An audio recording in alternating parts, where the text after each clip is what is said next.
السلام علیکم ورحمۃ اللہ وبرکاتہ۔ بسم اللہ الرحمن الرحیم۔ دوستو، عرب کے جزیرے میں یہ خبر جنگل کی آگ کی طرح پھیل گئی کہ رسول اللہ صلی اللہ علیہ وسلم حجۃ الوداع سے واپس آتے ہی شدید بیمار ہو گئے ہیں۔ اسود عنسی شیطان کے بہکاوے میں آ گیا اور اس نے اللہ تعالیٰ پر جھوٹ باندھتے ہوئے ارادہ کیا کہ یمن میں اپنی قوم کو یقین دلاؤں کہ مجھے اللہ تعالیٰ نے نبی بنا کر بھیجا ہے۔ قوم اس کی باتوں میں آ گئی اور کافی لوگ ایمان لانے کے بعد کافر ہو گئے۔ اسود عنسی مضبوط، توانا، بہت گنہگار اور انتہائی درجے کا شرارتی تھا۔ اس نے زمانہ جاہلیت میں علم نجوم میں مہارت پیدا کر لی تھی اور یہ اپنے دور کا بہت بڑا جادوگر بھی تھا۔ اس کے ساتھ ساتھ اس کی گفتگو بہت واضح اور صاف ہوتی، اس کا بیان نہایت مؤثر ہوتا۔ یہ بڑا ہوشیار چالاک تھا۔ لوگوں کو ہم نوا یعنی اپنا ساتھی بنانے کا فن اسے خوب آتا تھا۔ عام لوگوں کو بیان سے اپنی طرف مائل کر لیتا اور جبکہ قریبی لوگوں کو قیمتی تحفے دے کر اپنا بنا لیتا۔ یہ جب بھی لوگوں کے سامنے آتا تو اپنے چہرے پر کالے رنگ کا خول چڑھا کر آتا تاکہ لوگوں پر اس کی دہشت بیٹھے۔ یمن میں اسود عنسی کی دعوت اس تیزی سے پھیلی جیسے خشک گھاس میں آگ پھیلتی ہے۔ سب سے پہلے اس کے قبیلے نے اس کا بھرپور ساتھ دیا۔ یہ قبیلہ ان دنوں یمن میں تمام قبائل سے بڑا اور طاقتور تھا۔ نئے جھوٹ گھرنے کی مہارت اور ذہین و چالاک پیروکار یعنی اس کے ماننے والوں نے بھی اس کی جھوٹی نبوت میں چمک پیدا کی۔ اس نے لوگوں کو اس بات کا یقین دلایا کہ آسمان سے فرشتہ وحی لے کر اس کے پاس آتا ہے اور اسے غیب کی خبریں دیتا ہے۔ اس نے لوگوں کو مطمئن کرنے کے لیے بہت سے طریقے ایجاد کر رکھے تھے۔ اس نے اپنے جاسوس ہر جگہ پھیلا رکھے تھے تاکہ لوگوں کے چھپے ہوئے حالات اور مشکلات کا مشاہدہ کرے اور اسے ان کے رازوں سے آگاہ کرتے رہے۔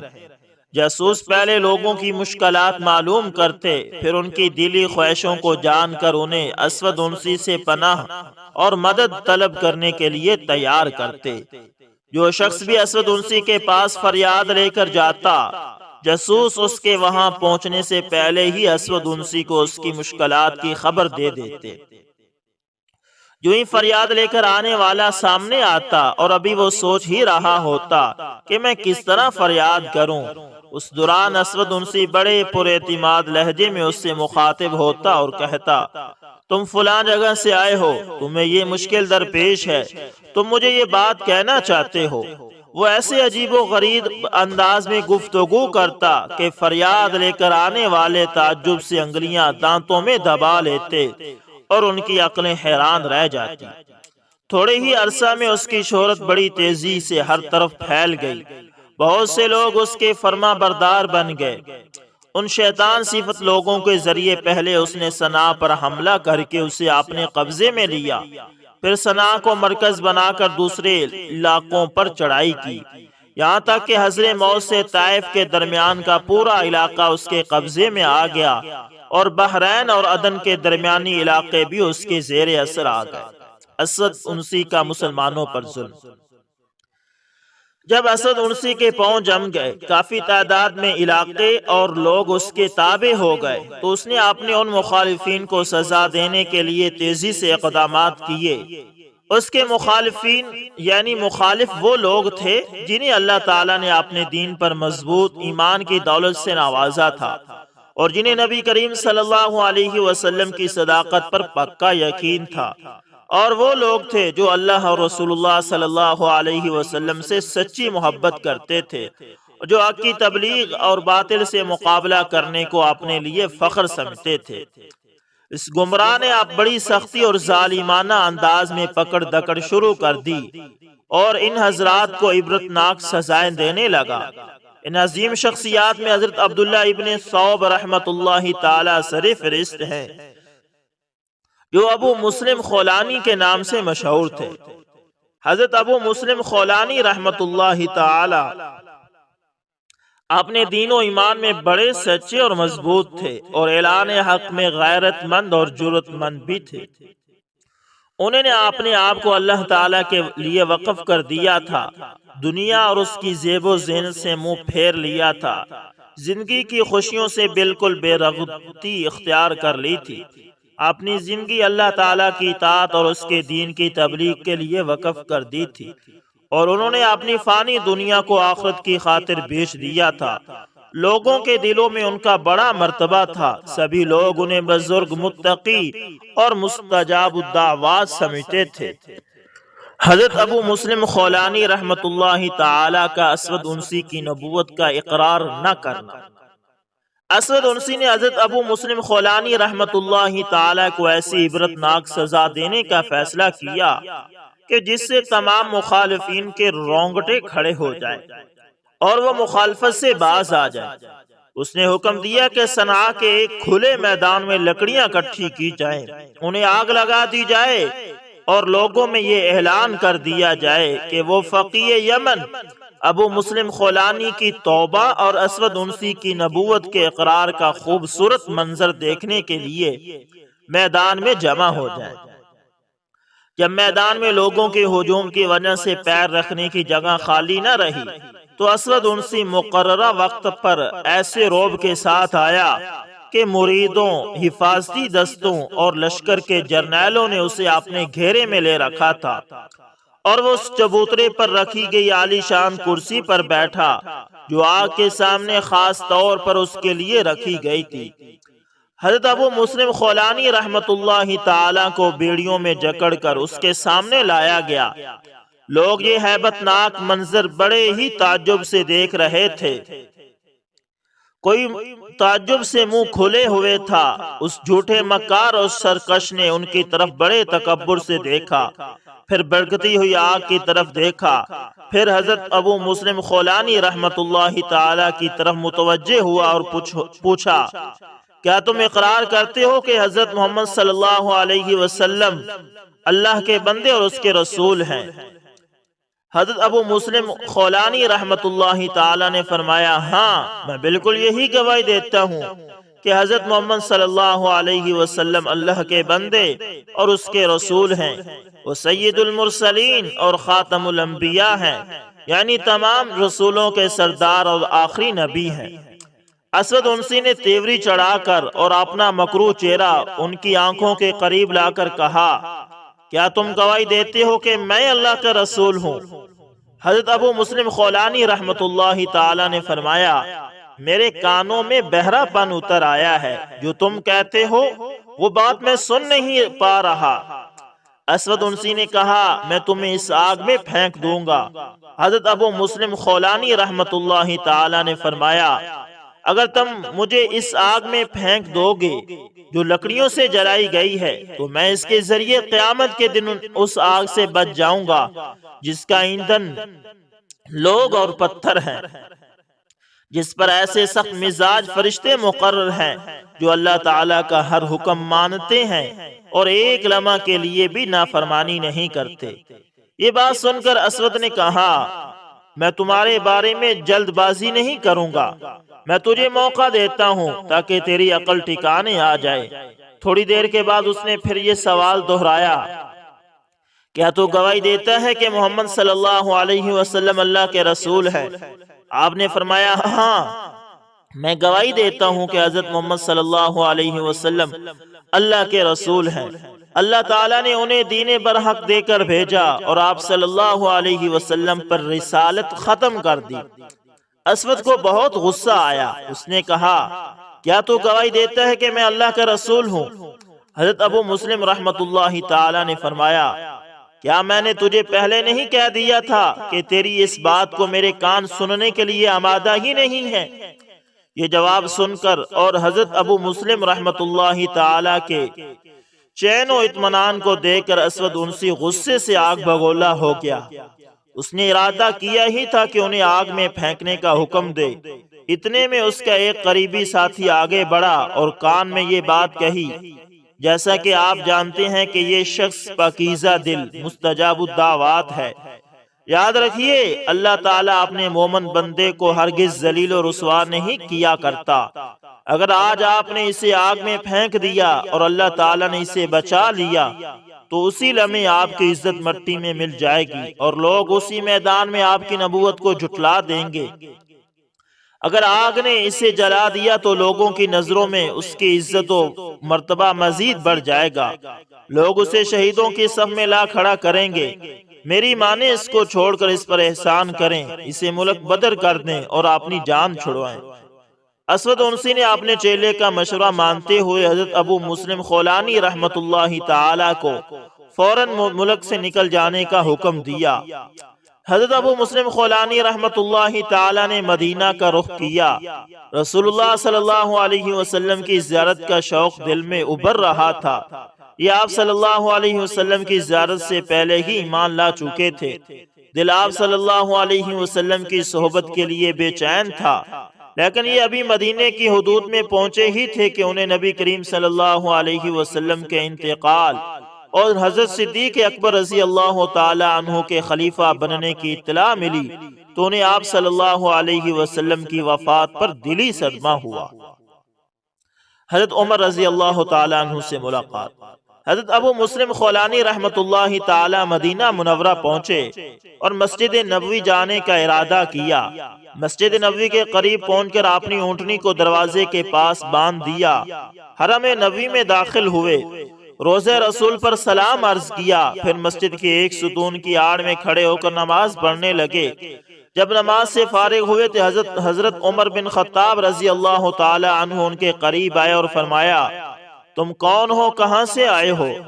عرض کیا، یمن سے آیا ہوں۔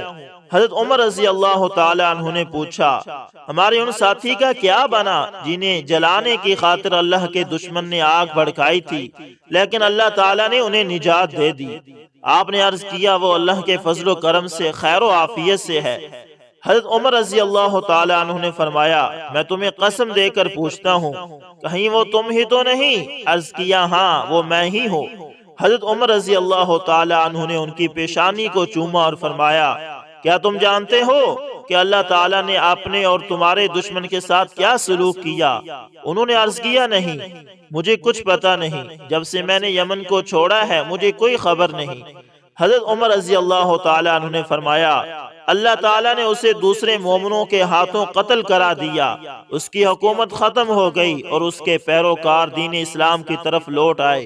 انہوں نے عرض کیا، اللہ تعالیٰ کا شکر ہے جس نے میری آنکھیں اس کے عبرتناک انجام سے ٹھنڈی کی اور اس کی جادوگری سے دھوکہ کھانے والے اہل یمن کو اسلام کا دامن تھامنے کی توفیق عطا فرمائی۔ حضرت عمر رضی اللہ تعالیٰ عنہ نے فرمایا، میں اللہ تعالیٰ کا شکر بجا لاتا ہوں جس نے حضرت محمد صلی اللہ علیہ وسلم کی امت میں سے ایک ایسے شخص کی زیارت کا موقع عطا کیا جن کے ساتھ حضرت ابراہیم علیہ السلام جیسا سلوک کیا گیا۔ پھر ان کا ہاتھ پکڑا اور سیدنا صدیق اکبر رضی اللہ تعالیٰ عنہ کے پاس لے گئے، سلام عرض کیا اور ان کے ہاتھ پر بیعت کی۔ حضرت صدیق اکبر رضی اللہ تعالی عنہ نے انہیں اپنے اور حضرت عمر رضی اللہ تعالی عنہ کے درمیان بٹھا لیا اور دونوں حضرات حضرت ابو مسلم خولانی رحمت اللہ تعالی سے اسود انسی کے ساتھ پیش آنے والے واقعے کو غور سے سننے لگے۔ حضرت ابو مسلم خولانی رحمت اللہ تعالی نے مدینہ منورہ میں کافی عرصہ قیام کیا اور مسجد نبوی کے ہو کر رہے۔ ریاض الجنہ میں جی بھر کر نمازیں پڑھی، جلیل القدر صحابہ رضوان اللہ علیہ مجمعین سے علم حاصل کیا، جن میں سے حضرت ابو عبیدہ بن جراح، حضرت ابو ذر غفاری، حضرت ابو عبادہ بن صامت، حضرت معاذ بن جبل اور حضرت عوف بن مالک اشجعی رضوان اللہ تعالی علیہم اجمعین سر فہرست ہیں۔ پھر حضرت ابو مسلم خولانی رحمت اللہ تعالی سرزمین شام کی طرف چلے گئے اور وہیں رہائش اختیار کرنے کا ارادہ کیا۔ ان کا اصل مقصد یہ تھا کہ شام کے سرحدی علاقے میں قیام کر کے اس لشکر اسلام میں شمولیت اختیار کی جائے جو روم کے خلاف مقابلے میں تیار کھڑا ہے۔ اس طرح اللہ کی راہ میں جہاد اور مجاہدین کی دیکھ بھال کا اجر و ثواب حاصل کیا جائے گا۔ جب حضرت معاویہ بن ابو سفیان رضی اللہ تعالی عنہما مسلمانوں کے خلیفہ بنے تو حضرت ابو مسلم خولانی رحمت اللہ تعالی کثرت کے ساتھ ان کے پاس آیا جایا کرتے تھے، اور ان دونوں شخصیات کے درمیان بعض اوقات ایسے واقعات پیش آتے جن سے ان کی اونچی شان میں اور ترقی ہو جاتی۔ حضرت امیر المؤمنین رضی اللہ تعالی عنہ کو نصیحت، ایک مرتبہ حضرت ابو مسلم خولانی رحمۃ اللہ تعالی حضرت معاویہ رضی اللہ تعالی عنہ کے دربار میں آئے۔ دیکھا کہ آپ ایک بڑی مجلس کے درمیان بیٹھے ہوئے ہیں اور حکومت کے افراد اور لشکر کے جرنیلوں اور ریاست کے معزز لوگوں نے آپ کے ارد گرد گھیرا ڈال رکھا ہے۔ لوگ بہت زیادہ ادب کر رہے ہیں۔ حضرت ابو مسلم خولانی رحمۃ اللہ تعالی یہ منظر دیکھ کر بہت گھبرائے۔ ڈر ہوا کہ حضرت معاویہ رضی اللہ تعالی عنہ یہ رتبہ و عزت دیکھ کر کہیں آپے سے بیر نہ ہو جائے۔ یہ سوچ کر آپ نے بآواز بلند کہا، السلام علیکم یا اجیر المؤمنین۔ لوگ ان کی طرف متوجہ ہوئے اور کہا، ابو مسلم امیر المؤمنین کہو۔ اجیر کا مطلب ہوتا ہے مزدور۔ آپ نے ان کی بات کی کوئی پرواہ نہ کی، دوبارہ پھر یہ کہا، السلام علیکم یا اجیر المؤمنین۔ لوگوں نے کہا، اے ابو مسلم امیر المؤمنین کہو۔ آپ نے ان کی بات سنی انسنی کرتے ہوئے پھر یہی جملہ دہرایا۔ جب لوگوں نے حضرت ابو مسلم خولانی رحمۃ اللہ تعالی کو سختی سے روکنے کا ارادہ کیا اور ابھی انہیں پکڑا ہی تھا کہ حضرت امیر معاویہ رضی اللہ تعالی عنہ نے فرمایا، ابو مسلم کو چھوڑ دو، جو بات یہ کہہ رہے ہیں میں اس کا مفہوم سمجھتا ہوں۔ پھر فرمایا، خلافت سنبھالنے کے بعد آپ کی مثال اس شخص جیسی ہے جس نے کسی شخص کو مزدور رکھا ہو، اپنی بھیڑ بکریاں اس کے حوالے کر دی ہوں اور وہ اپنے مزدور کو اس کے کام کے حساب سے مزدوری دیتا ہو۔ اگر اس نے بکریوں کو اچھی طریقے سے چرایا، ان کی اچھی طرح دیکھ بھال کی، جس سے ان کی اون اور دودھ میں بہت اضافہ ہوا، اس کی مسلسل حفاظت سے چھوٹی بکریاں بڑی ہو گئیں، دبلی پتلی موٹی تازہ ہو گئیں، بیمار تندرست ہو گئی، ظاہر ہے مالک خوش ہو کر مزدور کو زیادہ سے زیادہ مزدوری دے گا۔ پھر فرمایا، لیکن اگر اس نے اچھی طرح بکریوں کی دیکھ بھال نہ کی، ان کے بارے میں ایسی غفلت برتی کہ دبلی پتلی بکریاں ہلاک ہو گئیں، موٹی کمزور ہو گئی، ان کے بدنوں سے اون جھڑ گئی، کمزوری کی وجہ سے دودھ ختم ہو گیا، تو ظاہر ہے یہ صورتحال دیکھ کر مالک مزدور کو مزدوری نہیں دے گا، بلکہ اس سے ناراض ہوگا اور ہو سکتا ہے کہ اسے سزا بھی دے۔ آپ اپنے لیے وہ طریقہ اختیار کیجئے جس میں آپ کے لیے خیر و برکت اور اجر و ثواب ہے۔ حضرت معاویہ رضی اللہ تعالی عنہ نے نگاہیں جھکائی ہوئی تھی۔ یہ نصیحت کی باتیں سن کر اپنا سر اوپر اٹھایا اور فرمایا، اے ابو مسلم، اللہ تعالیٰ آپ کو ہماری اور رعایا کی طرف سے جزائے خیر عطا کرے۔ آپ واقعی لوگوں کو اخلاص کے ساتھ نصیحت کرنے والے ہیں۔ حضرت ابو مسلم خولانی رحمۃ اللہ تعالی نے دمشق کی مرکزی مسجد میں جمعہ پڑھا۔ امیر المومنین حضرت معاویہ رضی اللہ تعالی عنہ خطبہ دے رہے تھے اور عوام کے سامنے نہر کی کھدائی کے منصوبے کا تذکرہ کر رہے تھے تاکہ لوگوں کو پانی کے لیے صاف پانی مہیا کیا جا سکے۔ حضرت ابو مسلم نے عرض کیا، اے امیر المومنین، آپ آج یا کل انتقال کر جائیں گے، 2 گز زمین کا چھوٹا سا ٹکڑا آپ کا گھر ہوگا، اگر وہاں اچھا عمل لے کر جائیں گے تو آپ کے لیے یہ گھر باغ و بہار ہوگا، اگر خالی ہاتھ چلے گئے تو اسے چٹیل میدان پائیں گے۔ اے امیر المومنین، اللہ تعالیٰ آپ کو اپنی پناہ میں رکھے۔ کیا آپ خلافت سنبھالنے کا مفہوم یہ سمجھتے ہیں کہ نہریں کھودی جائیں اور مال اکٹھا کیا جائے؟ خلافت تو حق پر عمل کرنے کے لیے، عدل و انصاف قائم کرنے کے لیے اور اللہ تعالیٰ کی رضا کے مطابق لوگوں کی قیادت کرنے کے لیے دی گئی ہے۔ اے امیر المومنین، اگر وہ چشمہ صاف ہو جہاں سے پانی نکل کر نہر میں آتا ہے تو پھر نہر میں آ کر پانی کے گدلا ہو جانے کی ہمیں کوئی پرواہ نہیں۔ آپ ہمارے لیے پانی کے اصل چشمے کی طرح ہیں، لہٰذا آپ خود صاف شفاف رہنے کی کوشش کرتے رہیے۔ اے امیر المومنین، اگر آپ نے کسی ایک شخص پر بھی کوئی ظلم کیا تو وہ ظلم آپ کے عدل و انصاف کو بھی لے ڈوبے گا۔ ظلم سے ہمیشہ بچتے رہیے، یاد رکھیے ظلم قیامت کے دن بہت سارے اندھیروں کی صورت میں ہوگا۔ حضرت ابو مسلم خولانی رحمۃ اللہ تعالی نے اپنی نصیحت آموز گفتگو کو ختم کیا ہی تھا کہ امیر المومنین حضرت معاویہ رضی اللہ تعالی عنہ ممبر سے نیچے اترے، حضرت ابو مسلم خولانی رحمۃ اللہ تعالی سے گلے ملے اور فرمایا، اے ابو مسلم، اللہ تعالیٰ آپ پر رحم فرمائے اور آپ کو جزائے خیر عطا فرمائے، آپ نے واقعی نصیحت کا حق ادا کر دیا۔ غصہ شیطان کی طرف سے ہے۔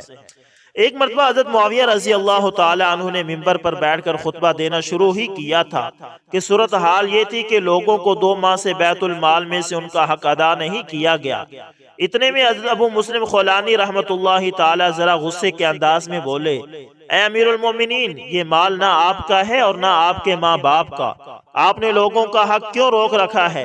یہ بات سن کر حضرت معاویہ رضی اللہ تعالی عنہ کا چہرہ غصے سے سرخ ہو گیا، لوگ گھبرا اٹھے۔ آپ نے فرمایا اپنی جگہ پر بیٹھے رہنا۔